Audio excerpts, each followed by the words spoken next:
Bill Wallace, the CEO of CyberDonut, is feeling the pressure. He's halfway through Q4 right now. This is being recorded in November 2024. And his forecast is actually looking pretty good. It was strong at the start of the quarter, and halfway through it's maintained that.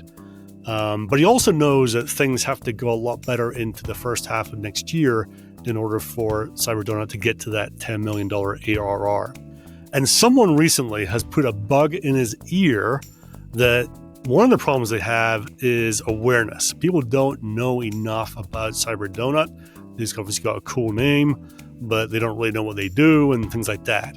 And what they also said was you need to fix this by doing a rebrand of the company.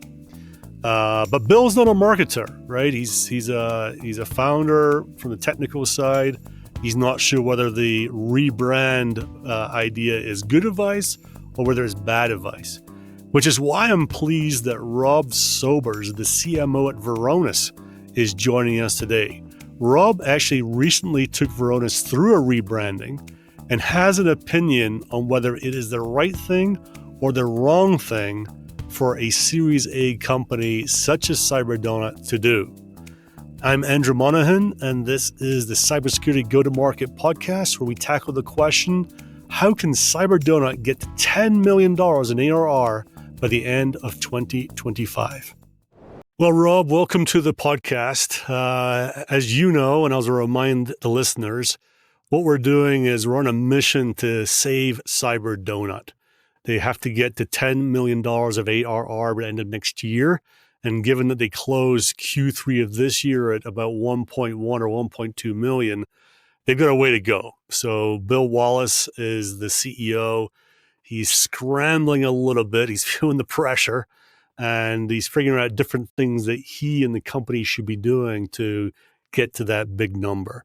He realizes it's a stretch goal, and he's kind of in the mode of, let's try some things and, bit more of the non-standard things, let's say, and see if we can really make a difference here. And recently, he was somewhere at a conference or talking to one of his buddies, and they said, CyberDonut's not well known. What you need to do is rebrand the company to help with the awareness problem that you have. And that's what we're going to talk about today to see if that's what he should be doing, and if it is, how he should do it, and if not, maybe some other things he should be doing. So, you got the chance to look at the profile of CyberDonut, the Series A company. They're just at that ARR I talked about. Anyone else following along can go to cyberdonut.com, and it's spelled CYBR donut, DONUT.com. You can see the full profile of where we're at.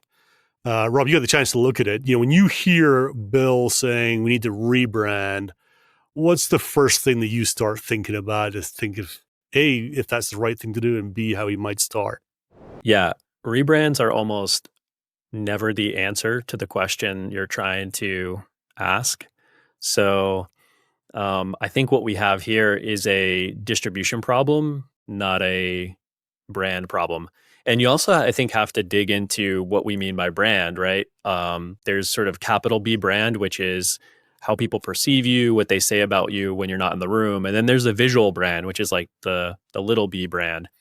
And you almost never want to spend time fussing about color palettes and brand identities and sort of doing this very deep academic work on what should our brand convey and make people feel if you're trying to build pipeline, right? Now, I think a brand awareness problem, which is nobody knows us and therefore they don't want to try our product and we don't have a sales pipeline, that's a different problem that I don't think changing your fonts on your website or redesigning your trade show booth is going to solve for you. That is a different problem, which calls for different tactics. It feels like that people do that though, right? And I think that's a common thing that happens is people kind of view this, some sort of event has to happen. Therefore, let's update our brand a little bit. Why do people get sucked into that, do you think? Yeah, I think it could come from a multitude of angles. So it could be that you have a new marketing leader who just wants to put their fingerprints on it. They don't like the old color scheme. And so they want to, remake it in their own image. In some cases, you might have a terrible visual brand and it is something that is impacting people's perception of you and you do need to fix it, but rarely is that the case. Usually it's good enough and it's your messaging that's a problem, right? No one can understand what you do based on your homepage. Or, maybe it's a product market fit problem, which is more a deeper issue, more existential issue. Sometimes it's the CEO or a board member that sort of doesn't like the aesthetics of your brand. And so these requests to sort of rip down the visual sort of like window treatments, so to speak, and recreate them, it can come from anywhere. But again, almost always it's never going to solve the root problem, which is how do we get more demo requests? How do we get more trials? How do we build more sales pipeline? That's usually you just don't have enough reach. People don't trust you. Your content isn't, compelling. Or you're in the wrong market. It could be any number of reasons, but almost never is changing your color palette going to solve that problem for you. I view it as a very incremental and additive thing, unless you have unless you're on a very different mission than people need to know about us. If you're on a mission that is, we want to completely change what people think about us, think about celebrities who kind of reinvent themselves or artists, right? Who decide to stop producing country music and they want to start producing a different style of music. They're actively trying to re-educate, the world on who they are. That's a different mission. And that many times should be coupled with a visual rebrand to jar your audience into saying, hey, something is different about this person or this company or this product, right? I think that is a good tool for that job, but it's the wrong tool for an early Series A company who's just trying to learn and build a good product and attract a wider audience. I don't think you do that by changing your color palette or having a new logo. Okay, so let's put that to one side for Bill. Let's say, we've kind of come off the track of fonts and colors and said, okay, what we really have is an awareness problem. How should he be thinking about the big B brand, let's say, or the company, in terms of therefore solving an awareness problem that they have? Yeah, I think the first thing you have to do is, and it doesn't have to be complicated, is a little bit of work around who's your ICP, who's your ideal customer profile.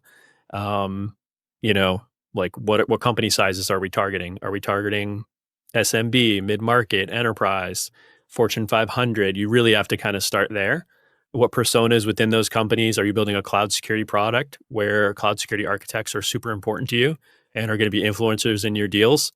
And they have to know, like, and trust you, or maybe it's network admins or, some other persona within the organization. I think it's important to do that work. Figure out if there's certain industries or certain attributes of a company that could make them more likely to want to buy your product. For instance, highly regulated industries, or if you sell a product that helps protect AWS, you kind of want to narrow your target pool down to companies who store data or use AWS. So I think there's a lot of that pre-work that needs to be done so that you're not just sort of shouting into the abyss and trying to attract everybody as a customer. You're not Coca-Cola, right? You're not Apple, where any consumer could be a potential buyer. You really are you should be fishing in a smaller pond and really trying to drive awareness within that targeted group. Your job is going to be much easier. And then you need to figure out what channels to use, right? I think you have to meet people where they are. So what media do they consume? Who are the influencers they trust? What YouTube channels do they watch? What trade shows do they go to? So these are some of the questions I would start asking, but you can't ask those questions until you know which companies and which people within those companies are your actual buyer or likely to be. If you're very early on, you may not know. Yeah, a couple of thoughts. One is, most deals that sales gets into these days have multiple personas they're involved in, right? Even, outside security into other areas. As you're thinking about, awareness, as you're thinking about targeting and getting very specific who you're at, how many personas is too many and how many is too few in terms of how you should be, messaging like that? Yeah, that's a great question because I do think you can go overboard. And I think your traditional, if you just Google like persona template, you're going to find some goofy stuff out there like so-and-so likes to walk his dog on Tuesday mornings, right? Like it's just, you can kind of go crazy. When I think about personas, I really think about what pains they have in their job and what are the typical job titles. who's on the hook for the result, that we're helping drive, whether it's preventing data breaches or passing compliance, um, uh, maintaining compliance. So for me, 3 would be a good place to start. We'll start with 1, and then maybe you want to go to 3, and then you start getting into sort of like influencer land where, the procurement person is going to have to get involved. But are you going to run targeted marketing campaigns and build content for procurement? No.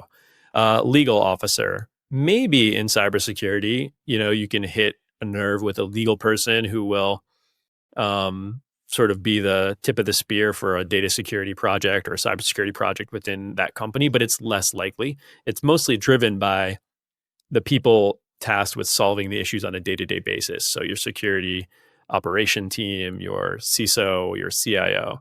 So I think you really have to narrow it down. There's plenty of frameworks out there, many which define sort of like who's your economic buyer. So who has to sign the check, who's going to be your likely champion, and then maybe pick one influencer. And if you can kind of narrow those 3 down and really figure out who they are, and if you're lucky enough to have a bunch of customers, you can kind of look back and see what the data shows you. But if you're brand new, you're going to have to figure that out. Yeah. I feel like most companies should probably get to 2 or 3, core ones, but then, maybe get a little bit distracted with it. And these guys and those guys, and, don't forget those guys. It's like, well, we can't do it all, right? We're a Series A company, not bigger. We can't possibly have the resources to go after and probably do a good job on all of them. One thing that I've often thought about this is that I think intuitively, the obvious channels might be to reach these people, right? You kind of look at some of the events and you hear about the events, the B-sides and the big conferences and things like that. And maybe we could use Varonis as an example. What other channels are the ones that you see as really good to go and target some key personas?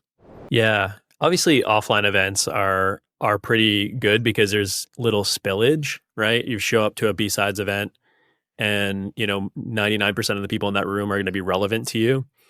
And if you do it in a certain geolocation, let's say you do one in Atlanta, you're likely to get people who work for target accounts in the Atlanta region. And for a lot of us CMOs, like we're responsible not only for generating demand, but generating geo-specific demand, right? We have a team in the Southeast that needs to hit a number.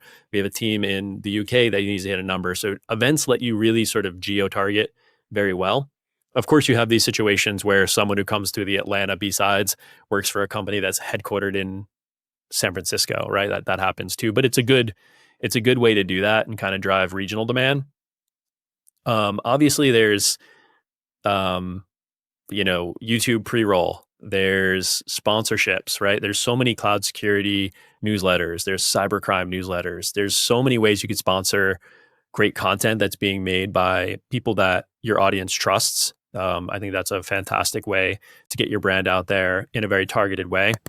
And it helps you, again, avoid spillage where you're not just advertising, on United Airlines where anyone sitting in that seat could be, have no idea what cybersecurity is and not your target buyer. It's, very scattershot approach.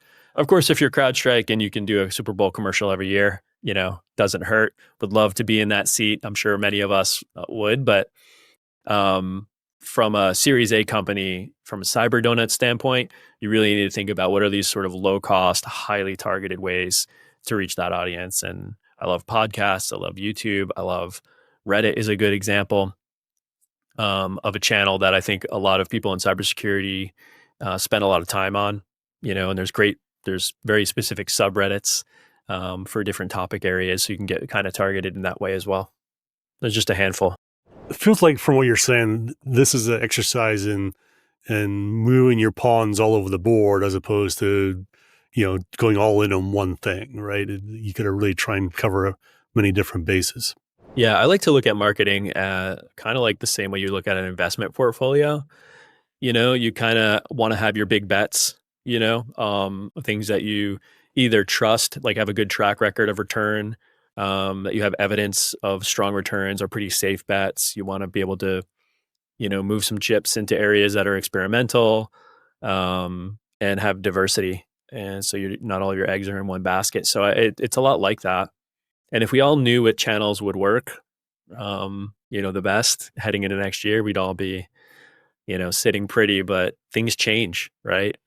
Especially when thinking about SEO and paid search right now, with the proliferation of AI as a replacement for search, that you have to start thinking about how do you change your investment in content that's specifically designed to rank in Google search?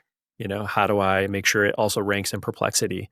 How do I ensure that, AI is is exposing our brand? I don't even, I don't think anybody really knows how that's going to all play out. Are you trying things right now around the AI search, AI, discovery process?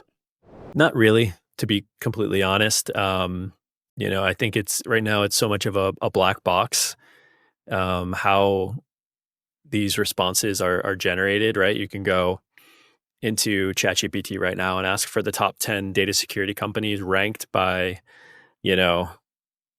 preference on brand color, right? Like, who knows how that answer is formulated and spit out.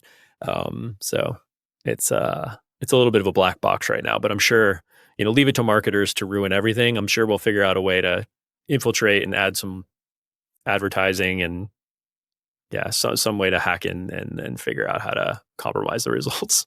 It's going to make for an interesting acronym like the AIEIO or something like that, right? Instead of SEO. Right. All right, Rob, well, let's get to know a little bit more about you as a person. We've been talking about rebranding and awareness already with CyberDonut, but let's learn about you. I have a list of, believe it or not, 49 questions here. The good news is I don't ask you 49. I'm going to spin a wheel. It's the random spinning wheel of magic. It's got a unique AI-driven algorithm that makes sure it's completely random. And it's protected, obviously, with all sorts of data protection and encryption as well. So I'm going to spin it, and we'll see what numbers come up and see what random questions you get. Let's go.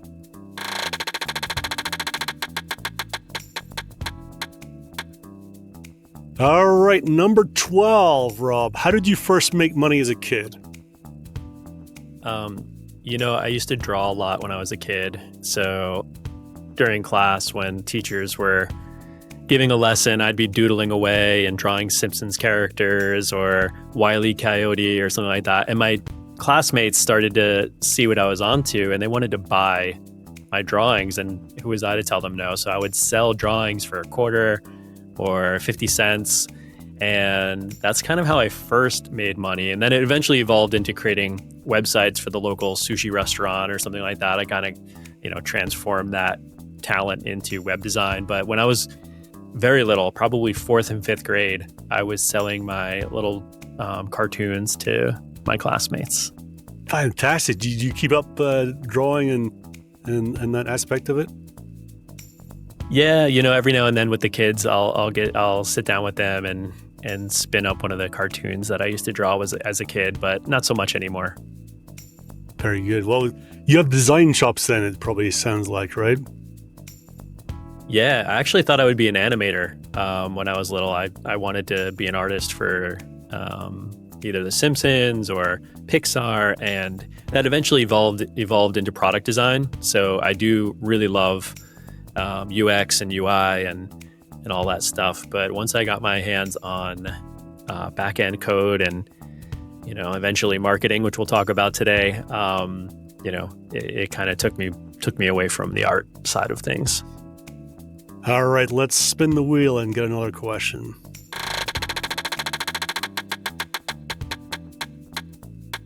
All right, number 33. What is a funny or memorable moment in your work life? Yeah, I would say one of my first job out of college, I was a software developer for a company that made apps for furniture companies. So some of the biggest furniture companies in the world would use our software to run their warehouses and their front-end stores, their retail stores. And we had to migrate one of the biggest retailers in the world from one version to another. And we had to run a whole bunch of like gnarly database migrations and data transforms. And it had to happen in a very tight time period where they shut down all of their warehouses and all of their stores. And I think I was 23 years old and doing this single-handedly over a weekend, and they just left me alone to do it. And in hindsight, I look back at that moment, and while it didn't end in disaster, I just really questioned their judgment in putting me, a pretty junior employee, in charge of making sure that these stores could come back online on Monday. And in hindsight, that was a very odd moment and something I will always remember as a moment where I'm lucky I didn't mess that up. Did you feel the pressure at the time, or was it only afterwards in retrospect you thought, God, that was weird they let me do that? I did feel the pressure. I just didn't feel confident enough to say, hey, is this a bad idea?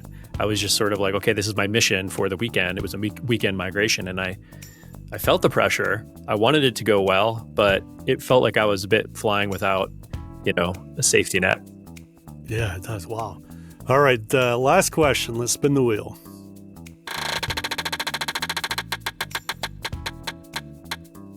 All right, number 17. How did you first get into cybersecurity? Yeah. I guess the very first time was back in the, late 90s when I realized that I was playing a multiplayer game online, and I realized that if I was using Telnet at the time, if I telnetted into a different server, but used the same credentials that I had on my home server, it would work. And I would log in to this remote server that didn't belong to the company that I was working with. And I'm like, oh, this seems wrong. This seems like a vulnerability, right? It was a vulnerability. And that was like the first time I discovered, how bugs can result in these big security flaws. And so I really got into bounty hunting, bug bounty hunting, and web application security and SQL injection and things like that. So I used to do it sort of not as a job, but as more of a hobby. And then eventually when I became a full-time engineer, it became an aspect of my job, and then eventually ended up doing cybersecurity marketing. So that's kind of the weird pathway. Now, when you joined Varonis, did you go straight into marketing at that point, or did you have a different path to get there to be the CMO?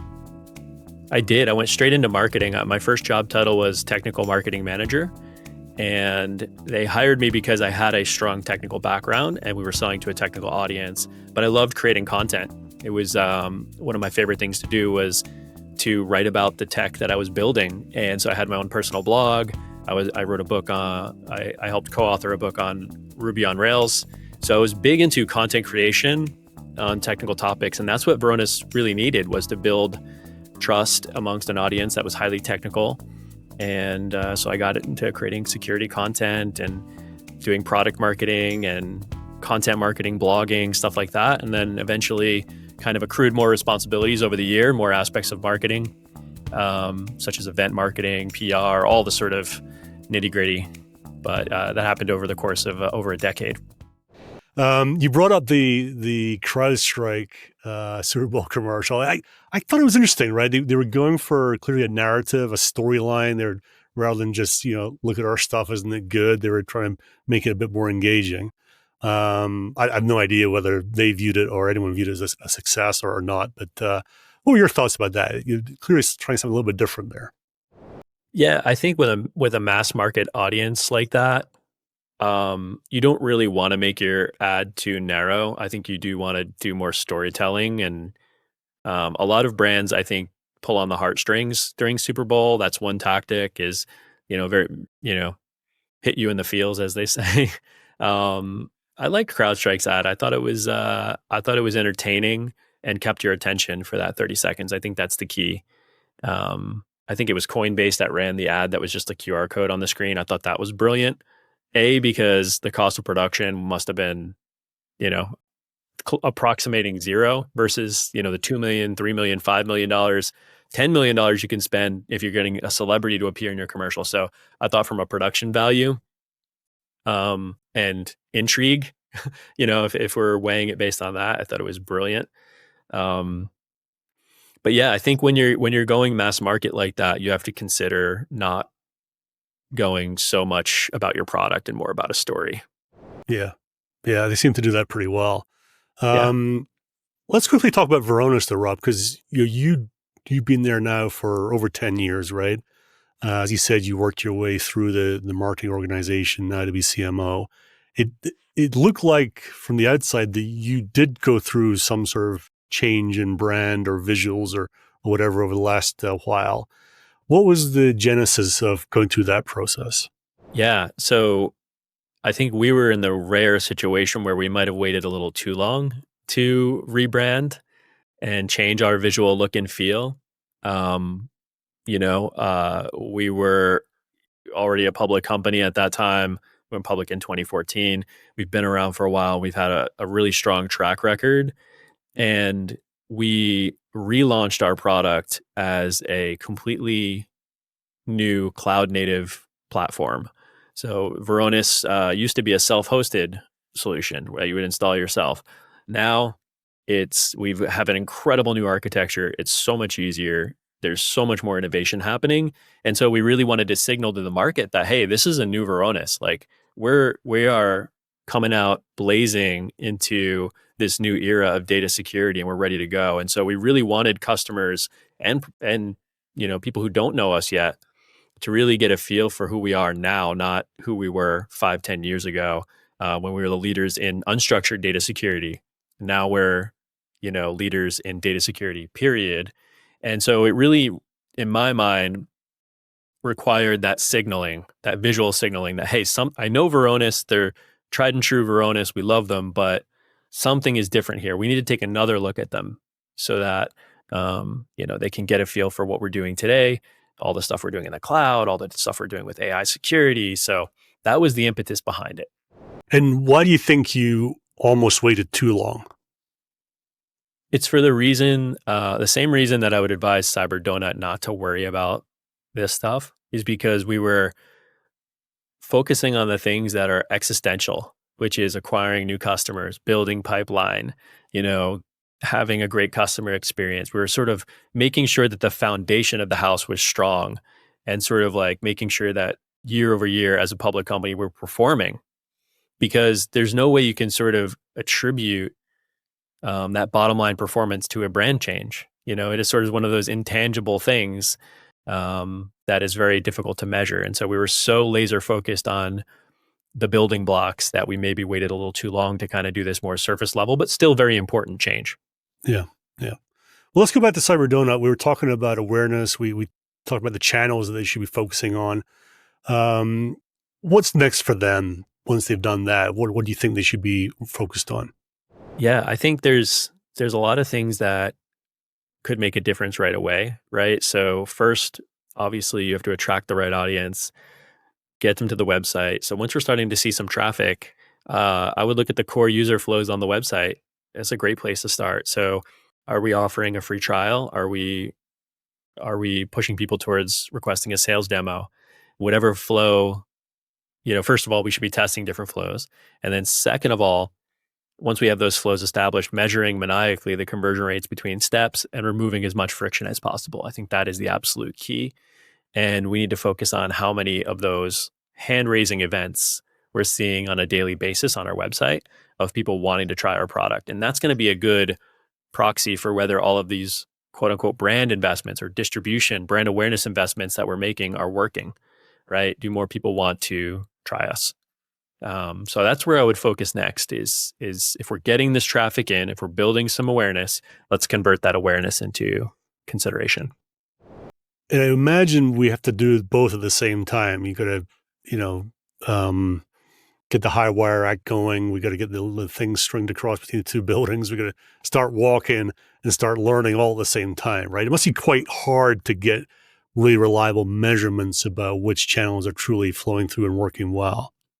Yeah, and I wouldn't fuss too much over that. And attribution is a big rabbit hole that many of us fall into, where we really try to prove out which channels are working, which campaigns are working, to what extent, so we could steer our investments. But at this stage, I think it doesn't make sense to do. I think also people can do on-site optimization too prematurely. Like if you're only getting 100 visitors a day, don't run A/B tests, right? Your sample size is not big enough.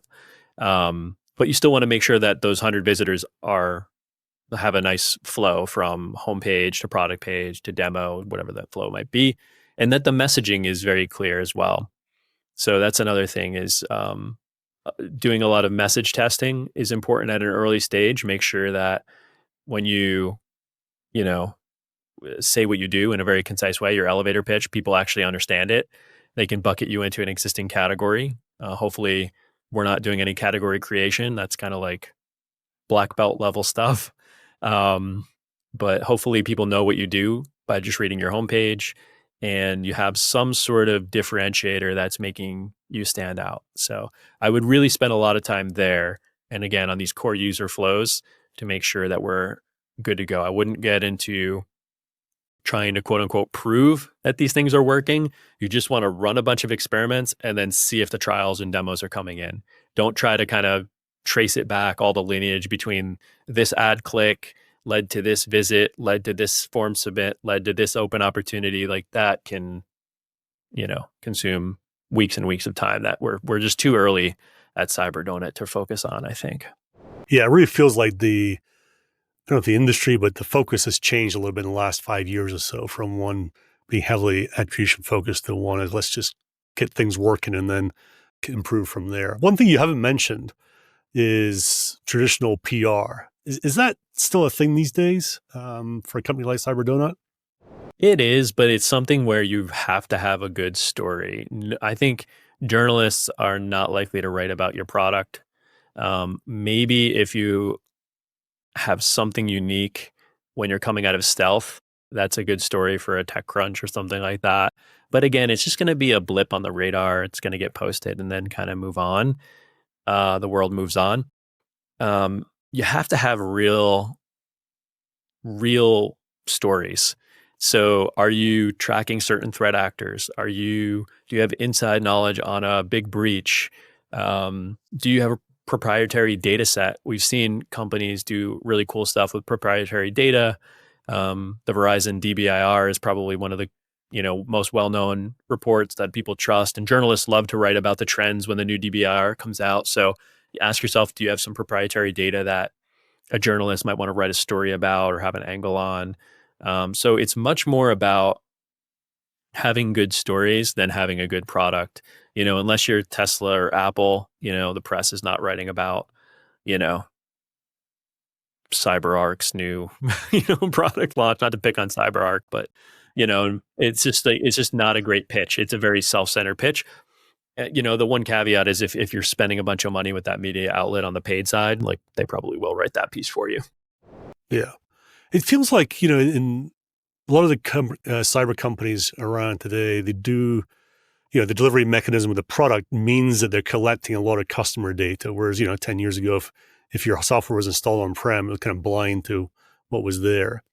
Would you say it's worthwhile for a company such as a Series A company to actually spend a little bit of time saying, what can we pull out of, obviously anonymized and all the rest of it, data to actually put together some sort of research or some sort of model? The thing that springs to mind, which I think has been really well done, is Gong, 5-6 years ago. They produced all this stuff about go-to-market effectiveness based on all their analysis. And I'm wondering if a company such as CyberDonut should be thinking about that as well, or that is a distraction for them from their core mission of building a great product. No, I think that could be an interesting tactic. Obviously you have to be super careful with this stuff, like you said, with anonymizing the data and only reporting trends.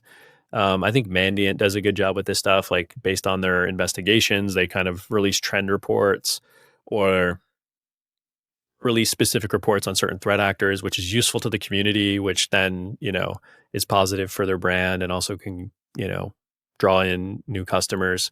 Recorded Future does a good job here as well, or did a good job. I don't know if they're still doing this sort of thing where they have like a weekly free newsletter with a lot of threat intel. That's kind of like the surface level part of their product. So yeah, I think it could be a great tactic. Just tread carefully. I remember, I think Basecamp a while ago, like they kind of reported like, I don't know, it was like the millionth file upload to Basecamp, and they reported it was like cat.jpg. And they thought it was innocent saying that cat.jpg was the millionth file uploaded to Basecamp. They didn't say which customer it was, or they didn't, post the file. They just said that file name. And everyone was up in arms like, hey, you're looking at your customer's data and then you're divulging it. Something as innocent as the file name. And they weren't wrong. I think they crossed the line, and they admitted that they crossed the line. So again, you have to tread very carefully, but there's so many examples of this out there. And I think Gong is a phenomenal example of using their proprietary data to create content marketing that is really useful and compelling. These analytics can be very useful. So I love it as a strategy. Okay. Well, listen, we're unfortunately running out of time here, Rob. Your advice to Bill, as well as the CEO, is taken on board. You're a de facto advisor now to the Cyber Donut leadership team, and they're going to start thinking about how to use some of your tips and ideas going forward to try and crack that $10 million. So thanks so much for joining us. What's the best way for someone to get hold of you? Is it LinkedIn? Yeah, LinkedIn works. Very good. All right. Well, thanks for joining, Rob. All right. Thanks for having me.